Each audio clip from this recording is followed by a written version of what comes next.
I had just stepped toward the bank of the creek behind my cabin when my heart nearly stopped. The muddy floodwater, swollen after 3 days of heavy rain, was sweeping away a baby Bigfoot. It was clinging desperately to a thin branch, but every rush of violent water dragged it under again. Its weak cries did not sound like a dog or a bear or any animal I had ever heard in 40 years of living in the Olympic Mountains. My name is Margaret Wilson. I am 63 years old, a widow who has lived alone for nearly 15 years in a small wooden cabin on the western edge of Olympic National Forest in the state of Washington. This place is so quiet that many people would feel lonely after only a few days. But for me, that silence has become part of life. My husband and I built this house when we were both still strong. After he passed away, I never once thought about selling it.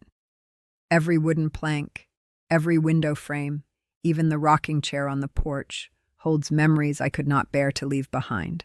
My closest neighbor lives about 25 miles away. To see them, I have to drive nearly 40 minutes along a winding dirt road through the forest.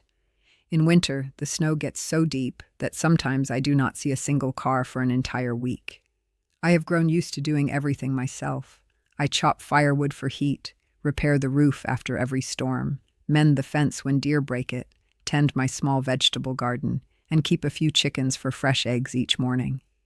Life is not comfortable in any rich way, but it has never made me feel poor. My son and daughter both moved to Seattle many years ago. They have always wanted me to come live with them in the city, where there are hospitals, grocery stores, and neighbors only a few steps away. I know they worry about me, but I have never felt that I belong to those crowded streets. My heart remains here in this forest, where every morning begins with birdsong and the smell of pine resin drifting through the window on the wind. Many people have asked me whether I am afraid to live alone in the deep woods. My answer is always the same. I respect nature, so nature rarely harms me. I know how to recognize black bear tracks. I know when mountain lions usually hunt, and I know to stay away from creeks after heavy rain. For decades, this forest had never betrayed me. At least, that was what I believed until that fateful morning. Before we continue with this strange and fascinating story, take 1 second to comment below with the name of the city where you live. I want to know how far this story travels. For 3 days before that, the rain had barely stopped. Heavy waves of rain kept pouring onto the roof of the cabin from morning until deep into the night, creating such a steady sound that I eventually stopped noticing it.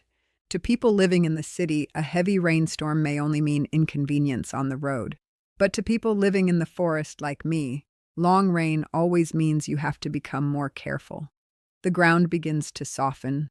Old tree roots can tear loose at any moment, and the small creek behind the house can quickly turn into a violent current. I had seen that happen countless times over the past several decades.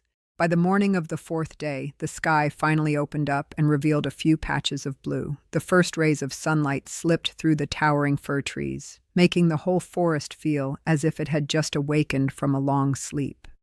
I made myself a hot cup of coffee, pulled my old raincoat over my shoulders, and stepped outside.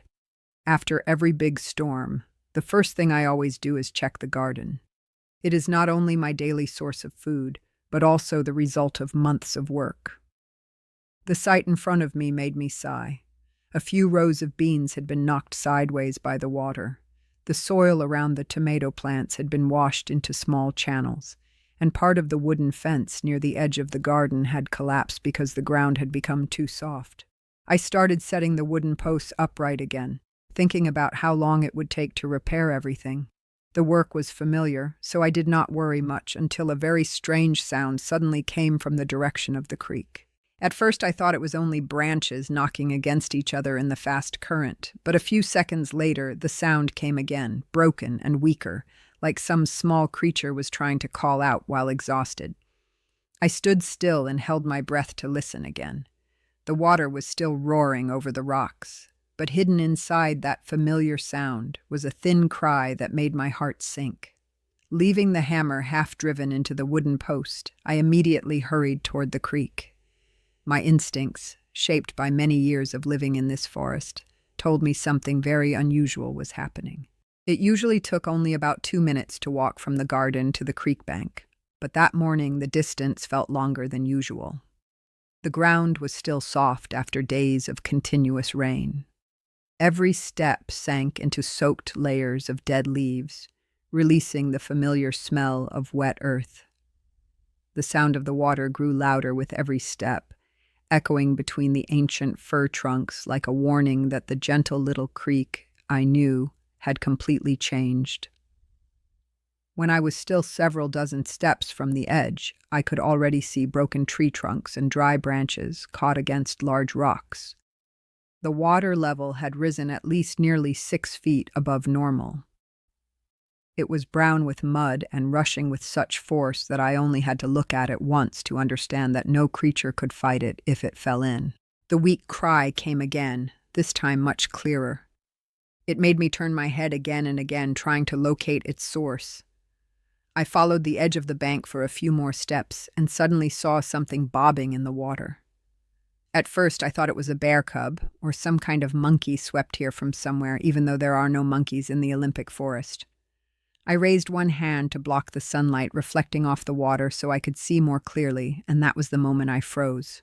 A small creature covered in dark brown hair was clinging tightly to a thin branch trapped between 2 rocks. The current kept smashing against its body.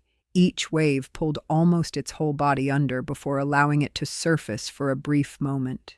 Both of its arms hugged the branch with all the strength it had left, but I could see its fingers slowly slipping because it was too cold and too tired.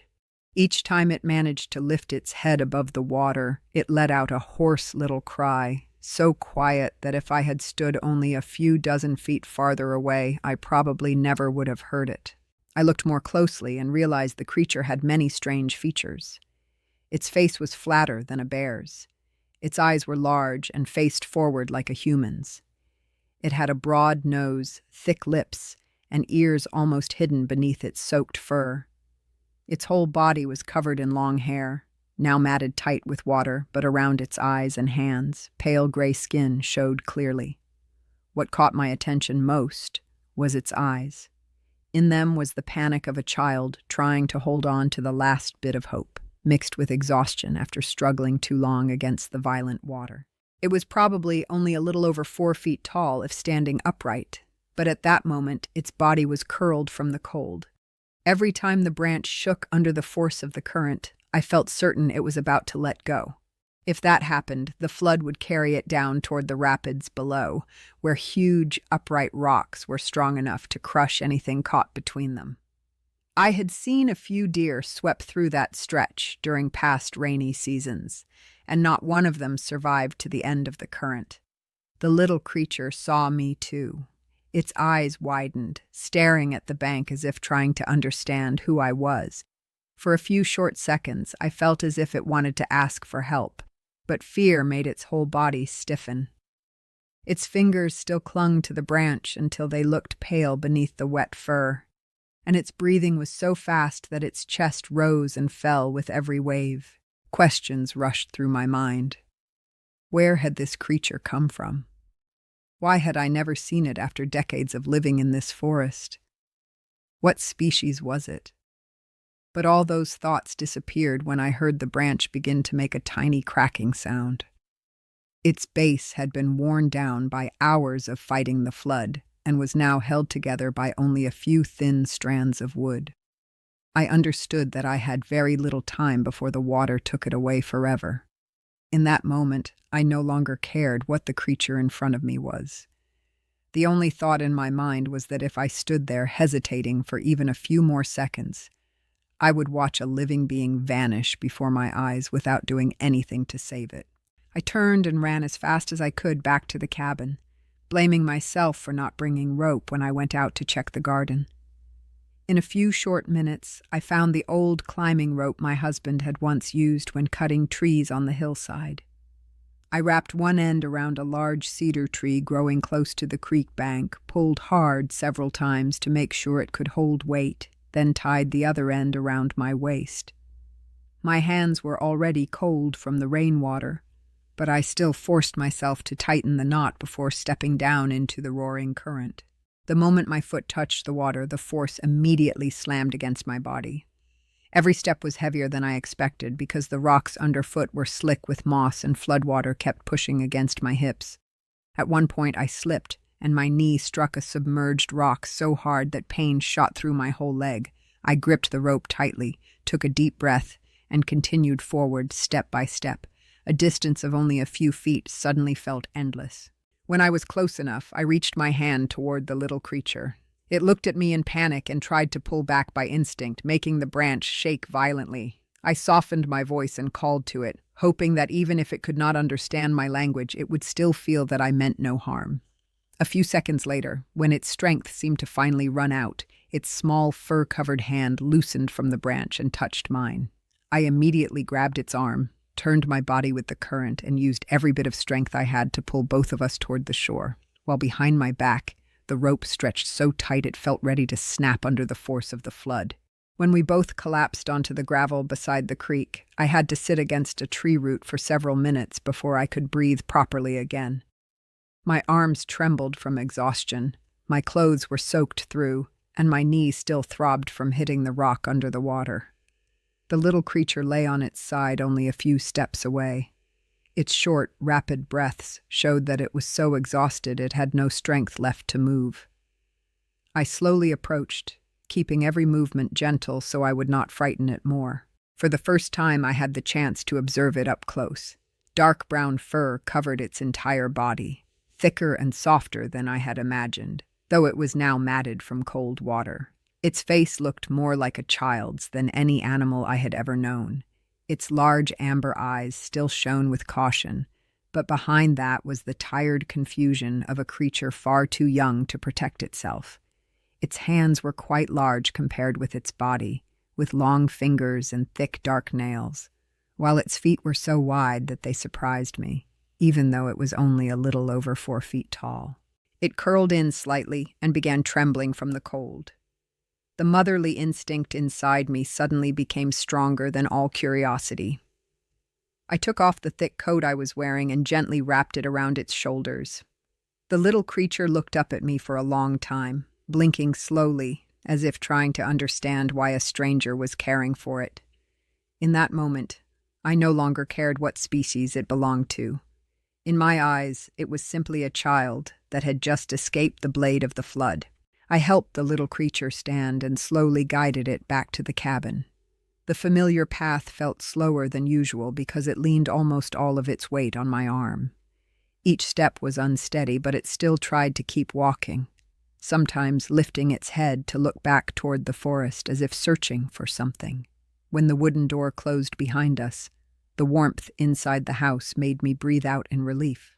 I immediately added more wood to the stove, letting the fire grow stronger before taking out a thick towel I had dried the night before. I sat beside it and gently wiped the water from its thick fur. At first, its small body stayed stiff with caution, but after a few minutes, it slowly relaxed as warmth spread through it. I placed a wool blanket over its shoulders and pointed toward the chair near the stove. After a little hesitation, it slowly sat down, holding both hands close to the fire, as if enjoying a comfort it had not felt in a very long time. I ladled a bowl of hot vegetable soup from the pot on the stove and placed it in front of it. The little creature lowered its head and smelled the soup for a long time before looking at me. I smiled, took the spoon, tasted a little myself to reassure it, and gave a small nod. It began eating in tiny spoonfuls, then faster and faster, as if hunger had been held back for many hours. I sat across from it and watched silently.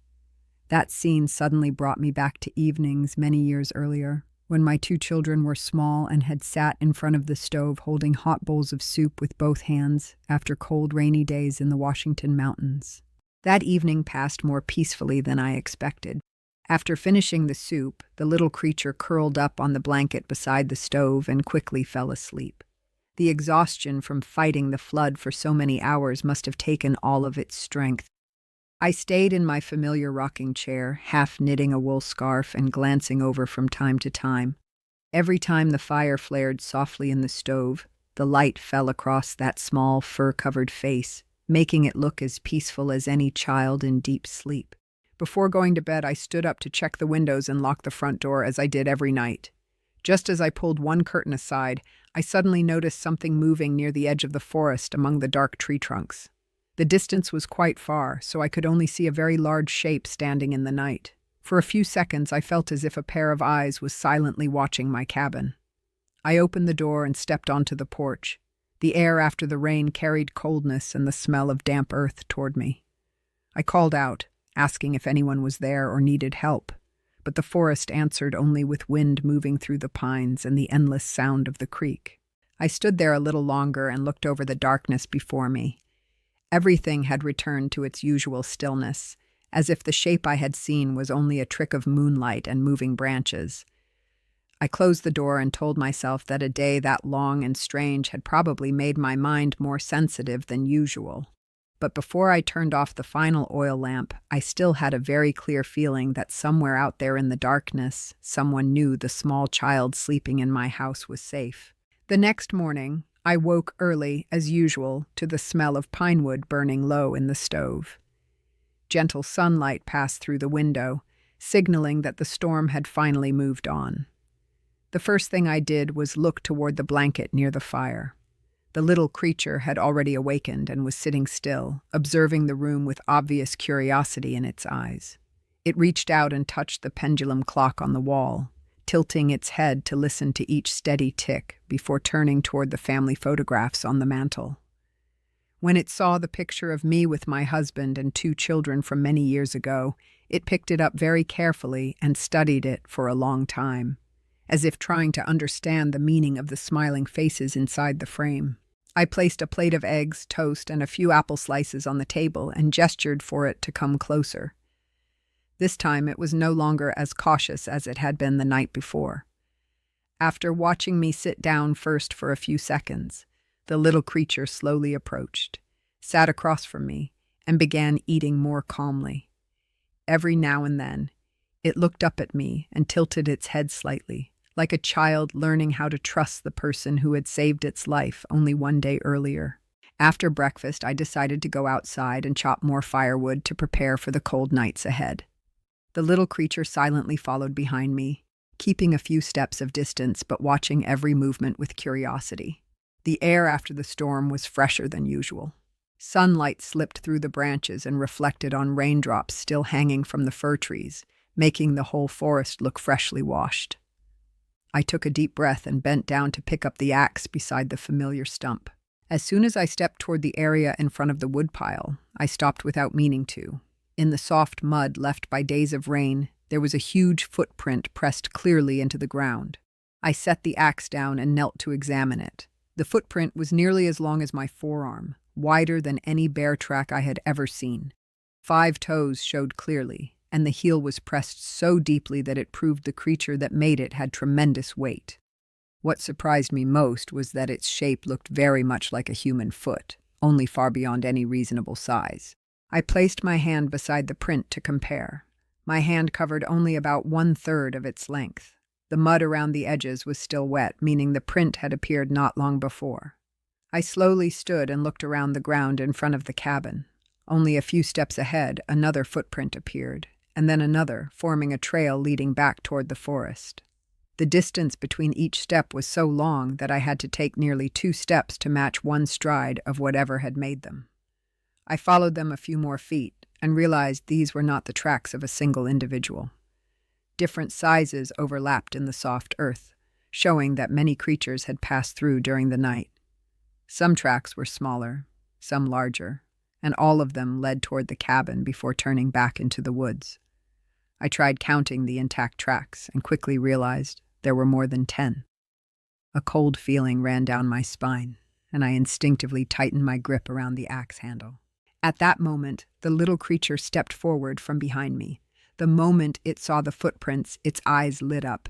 It bent down and touched one of the largest tracks, then turned toward the forest with emotion it could not hide.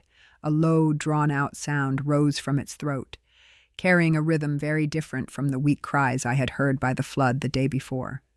The sound traveled far between the tall trees, rising and then fading into the stillness. The forest suddenly became strangely quiet. The sparrows that had been chirping since early morning disappeared. The squirrels that usually ran across the branches were nowhere to be seen. There was only a light wind moving through the leaves and the sound of my own heartbeat growing louder in my chest. I followed the little creature's gaze toward the deep forest, sensing that the footprints in front of me were only a warning of a meeting I had never imagined would happen in my lifetime. The little creature stood in the open yard before the cabin, still looking toward the woods as if it had heard something I could not. It tilted its head and listened for a few seconds, then released a series of low and rising sounds, very different from the cries I had heard the day before. The tones stretched and echoed among the tall trees, seeming to be made of many rhythms linked together.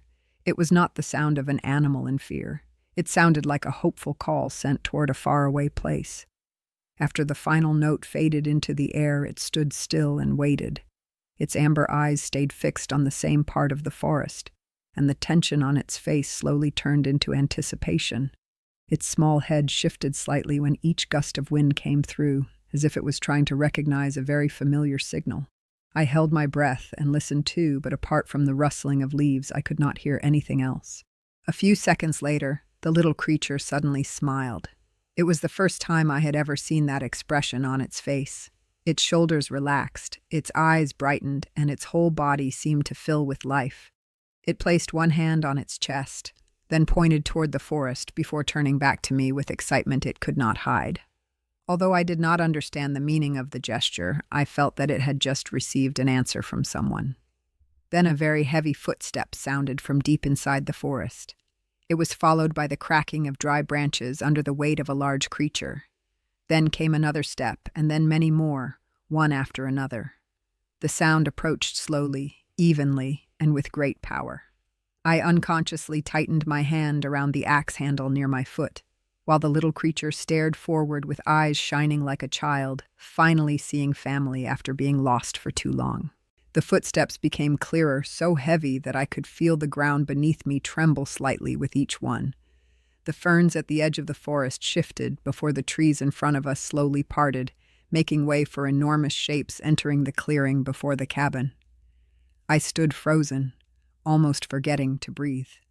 In more than 40 years of living in the Olympic Mountains, I had heard countless stories about mysterious creatures hiding in the deep woods. But I never thought I would one day see with my own eyes what most people considered only a legend. The first one stepped out of the shadows with a calm, steady gait. It was over 9 feet tall, massive in build, with shoulders as broad as an ancient tree trunk. Dark black fur covered its body, glowing brown where the morning sun touched it. Its long arms hung naturally along its sides, and every step gave the sense of immense power held under complete control. Behind it came another individual, slightly shorter, with warm reddish-brown fur and softer features. The moment I saw the second creature's eyes looking toward the little one beside me, I understood that there was a very special bond between them.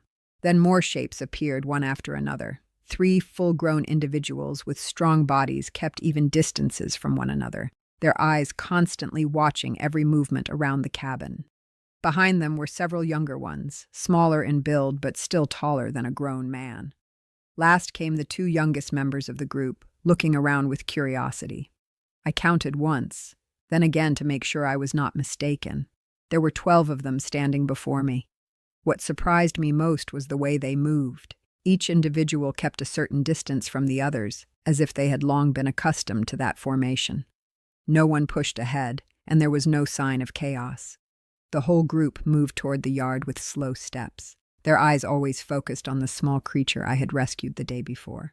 Sunlight passed through the towering firs and shone across their thick fur, revealing different shades of color. The black fur of the leader reflected silver at the shoulders, while the reddish-brown fur of the individual beside it turned amber under the morning light. The others behind them carried fur tones from deep brown to black-gray, making it feel as though the forest itself was walking toward me. The distance between us slowly closed. I still stood beside the woodpile, my hand instinctively gripping the axe handle, but inside me, a strange feeling appeared. These creatures looked majestic and filled with power, yet their eyes were always fixed on the little one with deep concern. That image slowly pushed fear aside and replaced it with another thought. Perhaps the beings in front of me had not come to this cabin out of hostility. They had come because a member of their family had returned after disappearing into the flood. When the group stopped in the yard, the little creature beside me suddenly released a series of emotional sounds. In the next moment, the reddish-brown individual stepped forward a few paces. I could see its eyes clearly. In them were worry, relief, and love, the exact look any mother would have after finding a lost child. The little creature turned its head to look at me once, as if seeking confirmation of something, then quickly moved toward that individual. Step by step, the distance between them disappeared until the child pressed itself against its mother. The mother lowered her body and wrapped both long arms tightly around it. Her large fingers gently stroked along the child's back and still damp head, just as I had once rubbed my own children's backs whenever they woke from nightmares when they were small. I stood there in silence, watching. Every distance between human and mysterious creature seemed to disappear in that moment. Before my eyes, there was only a mother who had just found the child she thought she had lost. The little creature kept rubbing its head against its mother's shoulder, eyes half closed as if enjoying peace after a terrifying ordeal. The mother held it for a very long time, sometimes moving her hands over its body as if making sure it was truly safe. At that moment, the leader slowly stepped forward a few more paces. It was taller than all the others, but every movement was calm. When it stood closer, I realized its face carried strong features, a wide forehead, square jaw, and dark amber eyes filled with experience. Several old scars ran across its left arm and shoulder, marks of years spent surviving in the deep forest. It looked for a long time at the little one in its mother's arms, then gently placed a huge hand on top of its child's head.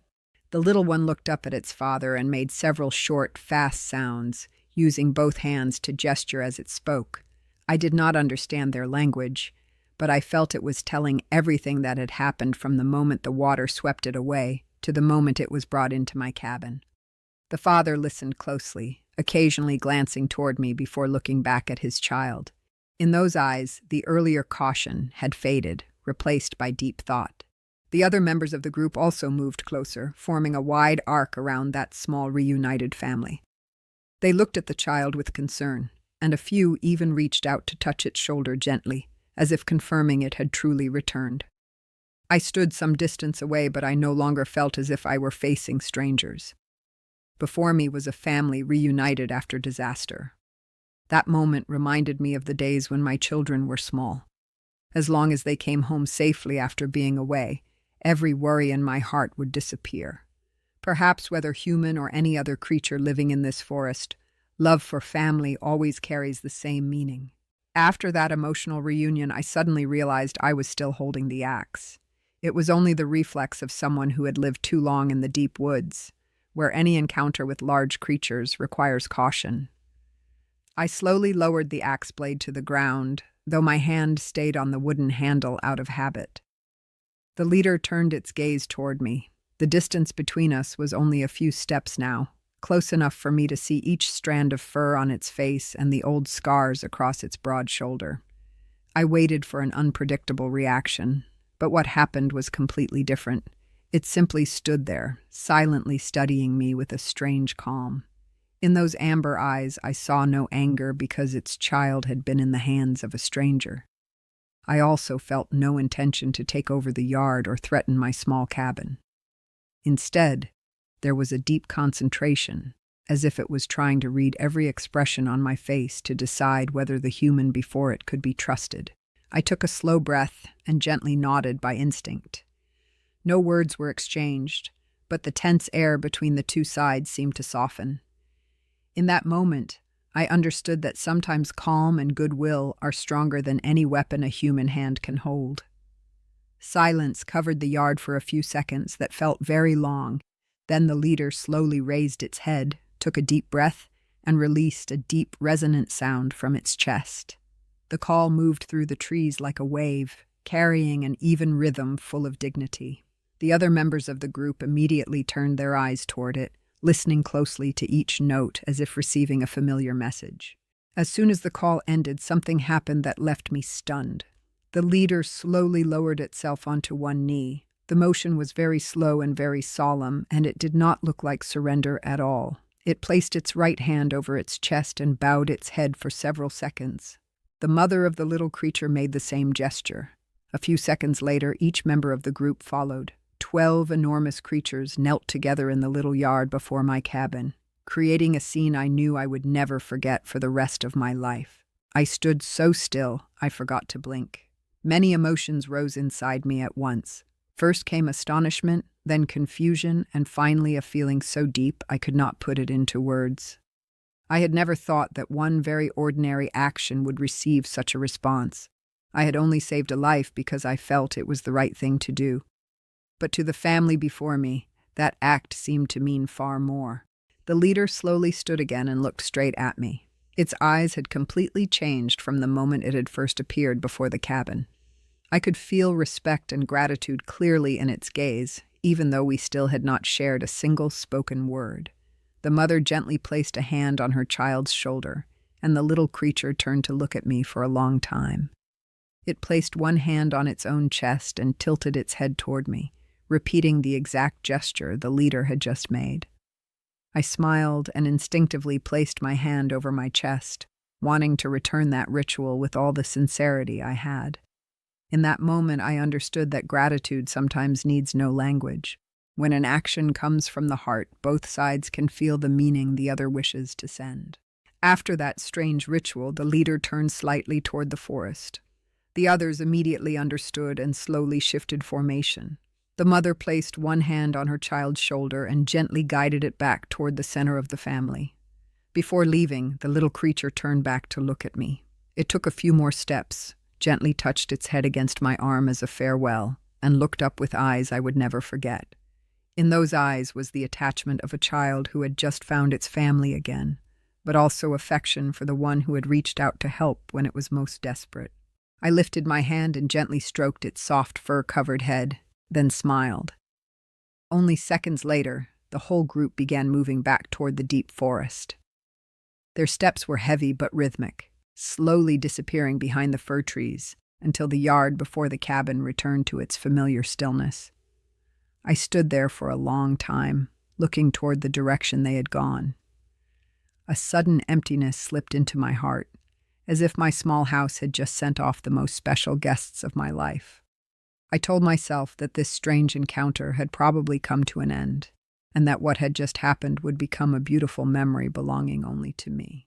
The next morning, I woke feeling as if everything that happened the day before had been a strange dream. After making coffee and feeding the chickens, I carried the axe behind the cabin to continue chopping the unfinished firewood from several days earlier. But the moment I arrived, I stopped. The pile of tree trunks scattered there the day before had completely vanished. In its place were hundreds of pieces of firewood, split evenly and stacked neatly along the wooden wall behind the house. Every piece was nearly the same size, and the cuts were so clean that I had to bend down and pick one up to make sure my eyes were not deceiving me. I slowly walked along the stacks of wood, trying to imagine who could have completed that much work in a single night. There were no tire tracks, no sound of a chainsaw, and no sign of humans around the cabin. In the soft ground, only a few giant footprints remained, pressed deep and leading toward the forest. I found myself smiling when I saw them. Perhaps that strange family had chosen its own way to say thank you. That was only the first gift, and at that time I had no idea that even greater surprises were quietly waiting in the days ahead. The gifts continued to appear almost every morning after that. Some days it was a fresh salmon placed on the flat stone before the porch. Other days it was a portion of cleaned venison. Beside it, wild mushrooms and fragrant herbs I often used for tea. Everything was always arranged neatly, as if the one who brought them had spent time choosing carefully. I stood before those gifts with both surprise and warmth in my heart, because I understood that somewhere beyond the forest there was a family that still remembered the old woman living in this small cabin. After about a week, I decided to answer their kindness in my own way. Before going to bed, I placed a small basket at the base of a tree near the edge of the forest. Inside were several red apples, a few ears of corn I had just harvested, a warm loaf of bread, and a jar of honey I had gathered from the hive behind the house. The next morning, the basket was still in the same place, but it was empty. The food had disappeared, and beside it lay only a few freshly picked wild blueberries. I laughed, and the feeling was like two neighbors quietly exchanging gifts without needing to meet face to face. A few days after our first exchange of gifts, I saw the young Bigfoot appear again in the yard before the cabin. It stood under the familiar maple tree, looking toward the house, then tilted its head slightly when it saw me step onto the porch. In only a short time, its fur had dried smooth again, and its eyes were much brighter than the first time I had seen it in the flood. It came closer with a more natural manner than before. Its eyes no longer carried hesitation, but instead the familiarity of an old friend. Those visits slowly became a familiar part of my life. Each time the little creature appeared, I patiently showed it simple tasks around the cabin. I gave it a few bean seeds, slowly dug a small hole in the soil, placed the seeds inside, and covered them. It watched every movement closely, then tried to imitate me with surprising care. After only a few attempts, the rows of seeds it planted were almost perfectly straight. On some afternoons, I taught it how to remove corn kernels, bundle vegetables, or carry firewood into storage before dark. For each task, I only had to demonstrate once, and the next time it could perform it very skillfully. What impressed me most was not its superior strength, but its ability to observe and remember quickly. Sometimes, when I bent down to pick up a bucket or dropped a gardening glove, it would quickly pick it up and hand it back to me with both hands. Each time I smiled and softly said thank you, even though I knew it could not understand all of my language. Still, the joy in its eyes always made me feel that kindness between us had become a shared language that needed no explanation. Gradually, I also began seeing other members of the group from a distance. They rarely stepped into the yard before the cabin, but sometimes I saw tall shapes standing silently among the trees at the forest edge. Whenever I looked in that direction, they remained there for a few seconds before quietly disappearing behind the fir branches. Their presence never made me feel watched. Instead, it felt like quiet neighbors who were silently keeping an eye on my life. Time passed silently, and the little creature I had rescued grew day by day. Its fur became thicker, and its body grew taller and stronger, but its clear eyes did not change. Each time it visited, it would take the initiative to carry seed bags for me, stack firewood, or repair broken sections of fence. One early summer afternoon, after the two of us had finished watering the small garden behind the cabin, we sat together on the wooden steps of the porch to rest. The sun was slowly sinking behind the fir trees, spreading gentle gold across the familiar forest. The creature was now nearly as tall as me when sitting, its shoulders much broader than the day I pulled it from the flood. It silently watched the last sunlight of the day, and I smiled as I thought about the time the two of us had shared. I gently placed my hand on its fur-covered arm and spoke slowly, as if talking with an old close friend. I told it that perhaps heaven had arranged for us to meet on that fateful day, and that from then on, my life had never been as lonely as before. It turned to look at me for a long time. It seemed not to understand every word I said, but it could feel all the meaning behind them. It gently placed its large hand on my shoulder and kept it there for several seconds. No more words were needed. I knew that between us, a bond had formed that crossed every difference of language and species. 10 years passed faster than I ever imagined. Some mornings, when I opened the cabin door and saw mist still hanging between the fir trees, I still felt as if I had just pulled that little creature from the flood only a few days ago. But time always leaves its marks on everything. The maple trees in front of the porch had grown many feet taller. The wooden fence had been replaced several times and was once again covered in green moss.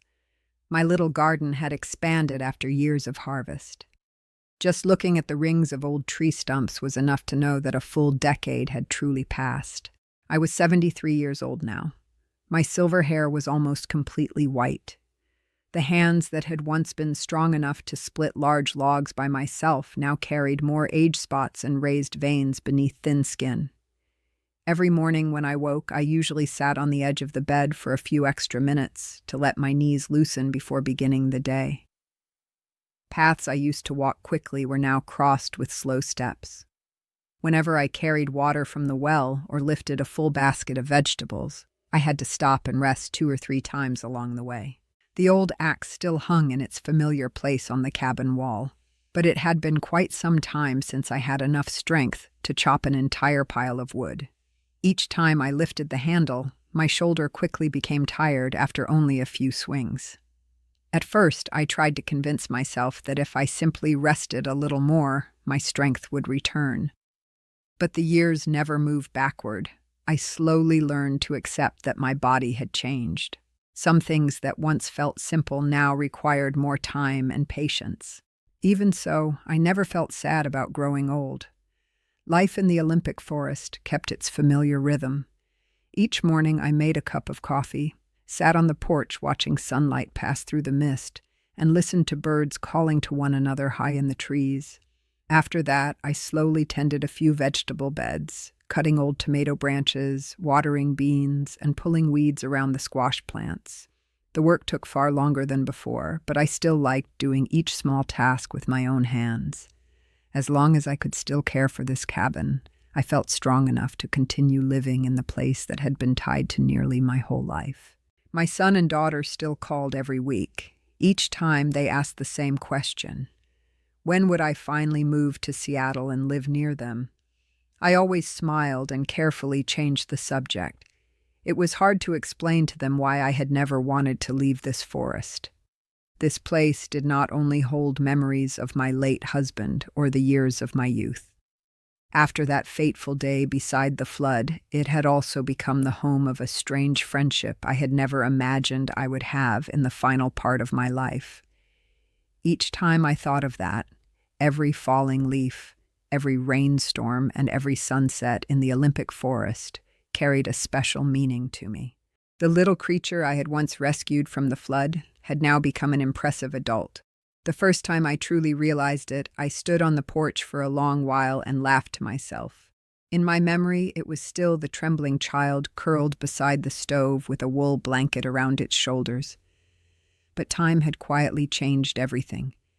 Now, whenever it appeared at the forest edge, its body stood over 8 feet tall, with shoulders broad and solid like the old cedar trees around the cabin. Its once dark brown fur had grown thicker, glowing with pale gold when touched by late afternoon sunlight. Although its appearance had changed greatly, the familiar parts of its nature remained unchanged. Each time it came near the cabin, it always paused for a few seconds in the front yard, looking toward the porch as if making sure I was still well. Only after that would it approach with its usual calm manner. Over the years, I had grown so used to its presence that sometimes just seeing large footprints on the dirt path in front of the house told me I was about to have a visitor. On quiet summer afternoons, I would sit in my old rocking chair on the porch while it chose a place beside the wooden steps. We spent hours simply watching the forest change color under the sunset. I often told it stories about my youth, about hunting trips with my husband decades earlier, and about the day my 2 children first learned to walk on the ground before the cabin. Of course, I knew it did not understand every word, but whenever I spoke, it always listened carefully with unusual focus. Sometimes it tilted its head or looked toward me as if trying to feel the meaning behind each story. What I loved most was its patience. In a world that is always moving and changing, that creature never seemed in a hurry. Some days I sat outside on the porch for almost the whole afternoon, doing nothing but watching clouds drift over the treetops. It stayed there with me, quiet and peaceful. Those moments made me realize that friendship is not always built from long conversations or grand promises. Sometimes the sincere presence of someone beside you through the years is enough to become a priceless gift. Someone once said that friendship needs conversation to grow. I think differently. During those 10 years, very little between me and that special creature was expressed through language. Yet every look, every smile, every gift placed before the porch, and every afternoon spent watching the sunset quietly built a deep connection. I never saw it as a mysterious creature from old stories. In my heart, it was simply a friend who had walked beside me through the most peaceful and beautiful years since my husband's passing. That autumn, my son drove from Seattle to visit as usual. He was already past 50, but in my eyes, he was still the boy who once ran barefoot around this cabin decades ago. He brought food, a few boxes of medicine, and once again began the familiar conversation about convincing me to move to the city.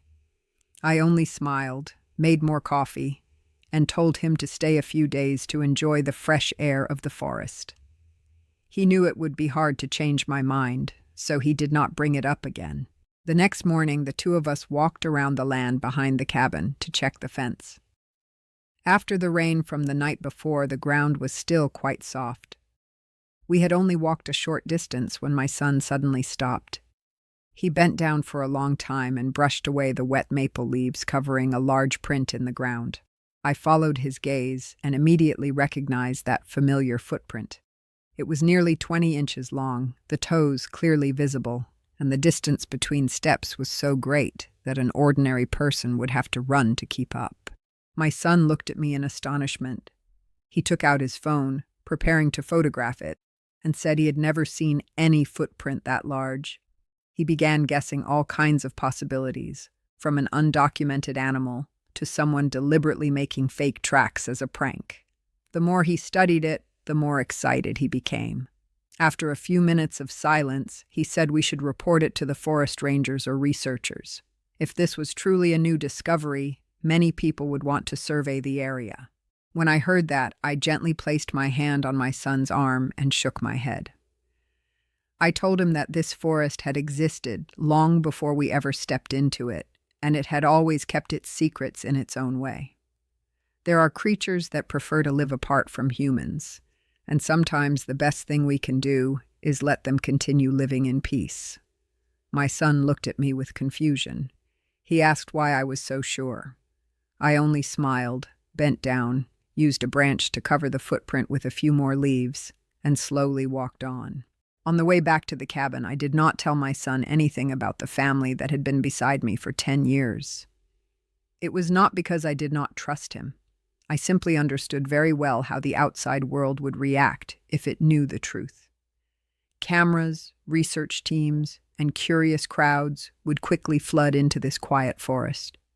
The peaceful lives of my special friends would never be the same again.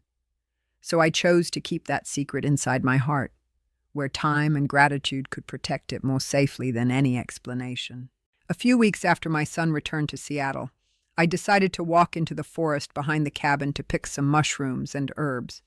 It was a path I had known for decades. Every tree root, every moss-covered rock was almost stored in my memory. But age always quietly creates new limits.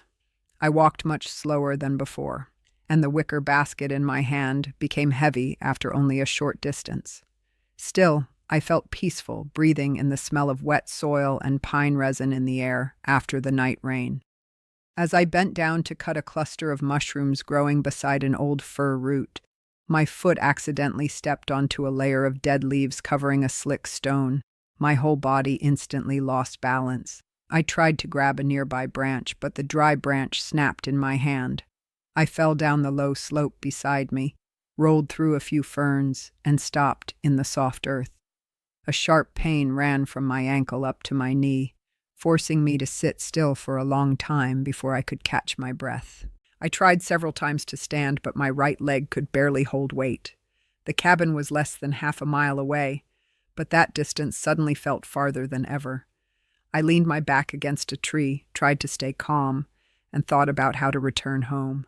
The forest that day was strangely quiet. There was only the wind moving through the leaves and the distant sound of the creek. Not long after, I heard familiar footsteps approaching from behind.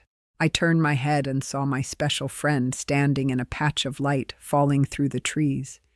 It looked at me very closely, and its eyes immediately moved down to my swollen ankle. Within seconds, it understood what had happened.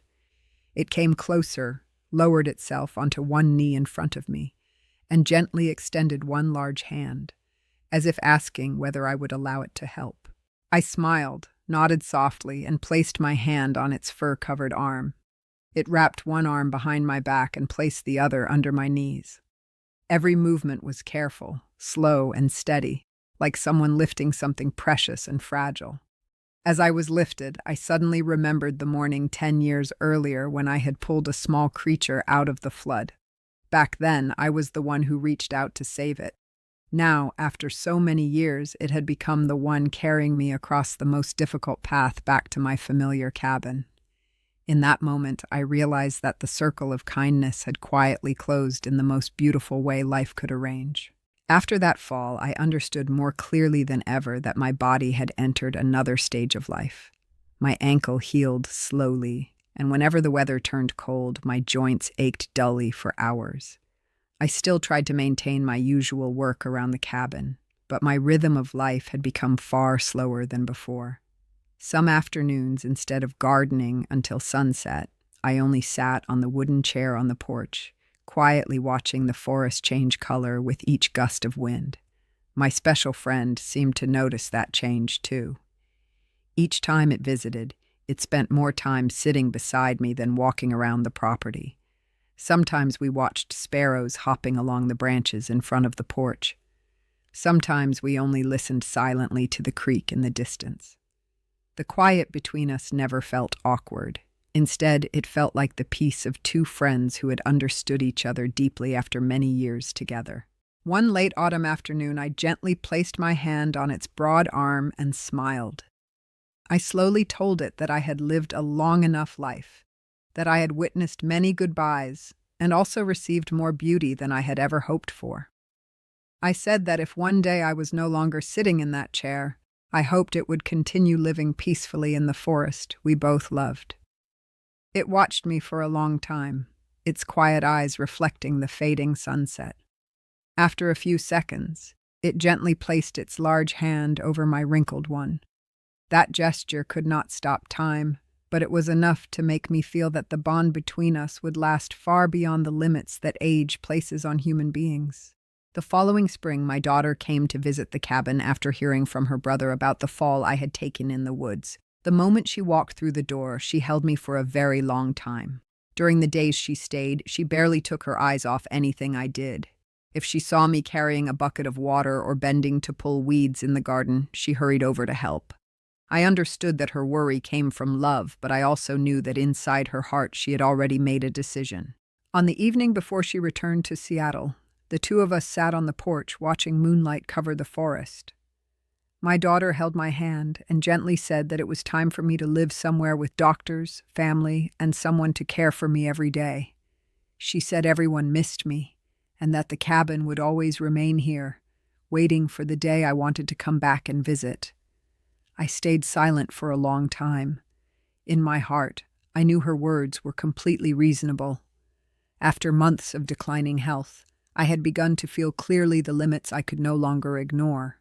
I gently nodded in agreement, but my eyes remained on the dark forest in front of me. It was covered in the same quiet night as always, but my heart suddenly felt heavy. I knew I would have to say goodbye to the home that had been part of almost my entire life. More than that, I would have to say goodbye to the special friend who had silently walked beside me for 10 years. Just thinking about that moment filled me with a longing I could not name.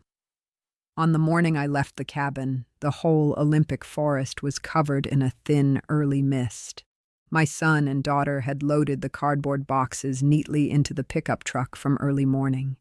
I walked slowly around the wooden house, lightly touching the window frame worn smooth by the years, brushing my hand over the porch railing, then stopping before the small garden that had been part of my life for so long.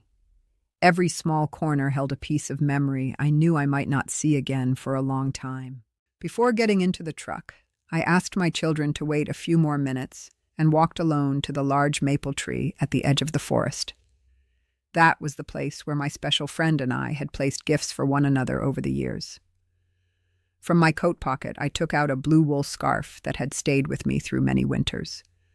I folded it carefully and placed it at the base of the tree. Beside the scarf, I added a small note with only a few lines of thanks, even though I knew the one receiving it would not be able to read. I only hoped that sincere feeling always has its own way of reaching the hearts of those who truly matter in our lives. I slowly turned to walk back to the truck when a familiar sound came from the forest. I stopped, my heart suddenly beating faster. Through the thin mist, a tall shape silently stepped out from among the fir trees. It was the friend who had been with me for 10 years. Its dark brown fur glowed beneath the first rays of sunlight, and its eyes were as gentle as ever. It stood a few steps away and silently looked at the wool scarf beneath the maple tree before turning its gaze back to my face. I smiled, feeling as if all the words I wanted to say were caught in my throat. I stepped closer and gently placed my wrinkled hand on its broad arm. It lowered its head slightly so the distance between us would be smaller, then very carefully wrapped both arms around me. The embrace was warm, slow, and full of respect, just like the first time I had wrapped a dry towel around its small body many years before.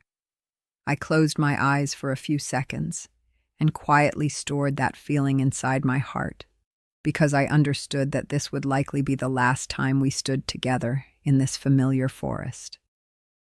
When the embrace slowly ended, my friend stayed still before me for several seconds. It looked at me for a long time, as if trying to remember every line of the face that had grown old over the years. Then it slowly reached one hand behind its back. Only then did I realize it had been holding something carefully wrapped in large leaves. It slowly opened the leaves and gently placed the object into my hands. It was a small pendant made from a pale green stone, smoothed by creek water over many years. The stone was tied with skillfully woven plant fibers, decorated around the edges with a few eagle feathers and small dark brown wooden beads. The gift looked simple and natural, but every detail showed that whoever made it had spent a great deal of time and care. I gently brushed my finger over the smooth surface of the stone and looked up at my friend. It placed one hand on its chest, then pointed gently to the pendant and then to me. Though we did not share a language, I understood that this was more than a farewell gift. It was like a promise that the memory of our friendship would always be preserved, even if we later lived in different places. I carefully placed the pendant around my neck and smiled. Its eyes seemed to soften when it saw the gift resting against my chest. At that moment, from the distant edge of the forest, several familiar shapes appeared. The father with dark black fur and the mother with reddish-brown fur stood among the fir trunks just as they had 10 years earlier, silently watching our goodbye. They did not come closer. They only gently lowered their heads in greeting from afar. I lifted my hand and waved to that entire family. In my heart, the image of the tiny Bigfoot trembling beside my stove on the first day we met suddenly became vivid again. One decision to reach out and help in the middle of floodwater had led me to a friendship that lasted 10 years, long enough to completely change the final part of my life. I took a deep breath, kept a smile on my lips, and nodded to them one last time. None of us needed to say anything more. Gratitude, love, and respect were already fully present in the eyes of everyone standing in that peaceful forest. The pickup truck slowly left the dirt road leading out of the Olympic forest. I sat in the passenger seat, turning to look through the rear window until the wooden cabin became only a small dot among the fir trees. Around my neck, the stone pendant swayed gently with the movement of the truck. I held it in my palm as if holding onto a part of the forest I had just left behind. Life in Seattle was very different. My children cared for me carefully. Health checkups happened regularly, and the small room overlooking the backyard was filled with my grandchildren's laughter every weekend. I knew I was in a safe place and deeply loved.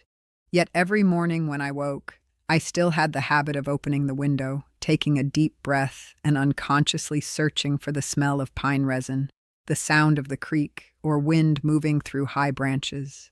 The city never gave me the familiar feeling of the forest that had walked beside me for nearly my entire life. For many years afterward, my children often asked why I wore that old pendant every day.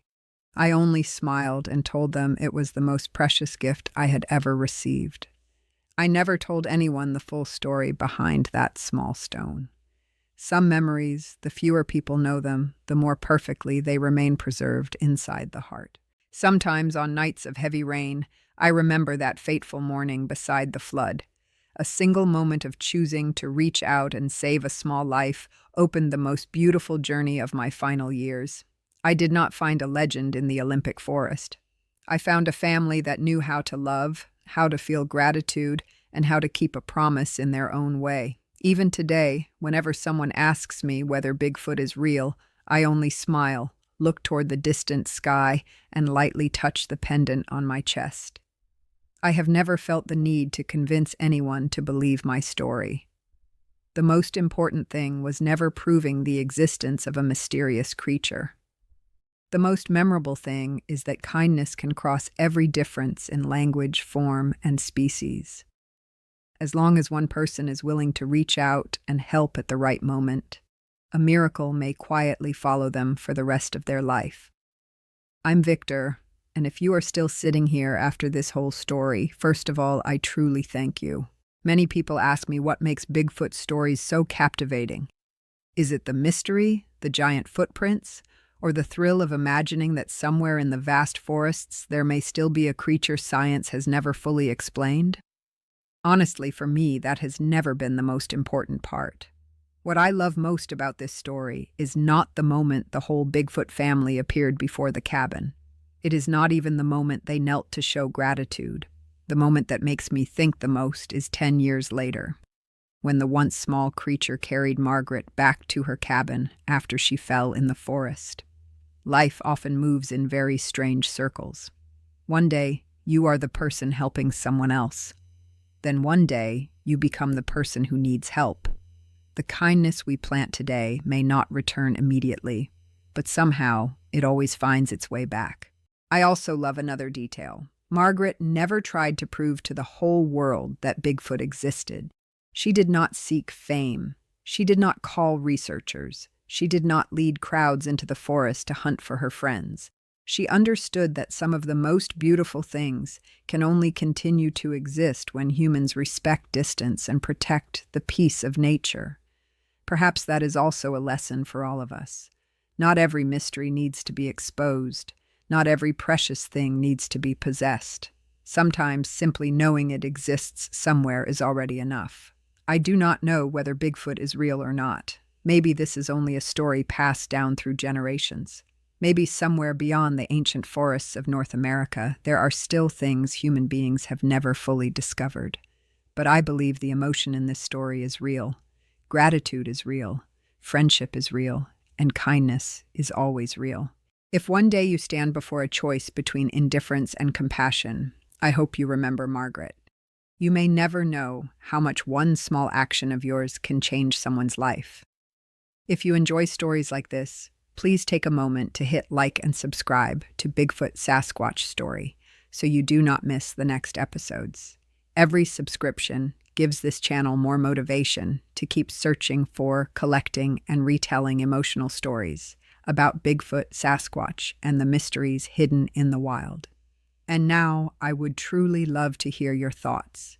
If you were Margaret on that storm-flooded morning, would you have reached out to save the small creature being swept away by the water? Share your answer in the comments. I always read them, and perhaps your perspective will inspire someone else. Thank you for staying with me until the end of the story. I'm Victor. I'll see you again on the next journey here on Bigfoot Sasquatch Story.